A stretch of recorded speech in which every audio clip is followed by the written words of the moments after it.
Aquest diumenge 23 de gener, Espolla recupera la Fira de l'Oli i l'Olivera amb els trollaires de la comarca. S'hi podrà degustar l'entrepà de sossissa amb all i oli.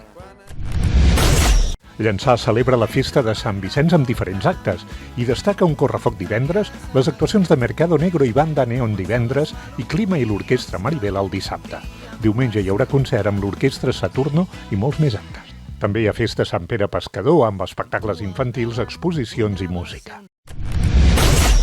A Roses divendres hi ha teatre amb l'obra Història d'un senglar o alguna cosa de Ricard, protagonitzada per Joan Carreras.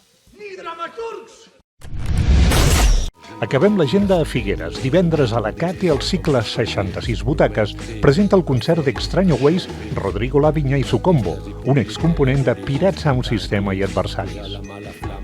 Dissabte els amics dels Museus Dalí organitzen una marató de documentals sobre el geni empordanès al cinema Las Vegas. I diumenge a les 6 de la tarda, la companyia Illuminati porta Quasi Òpera a la Cate.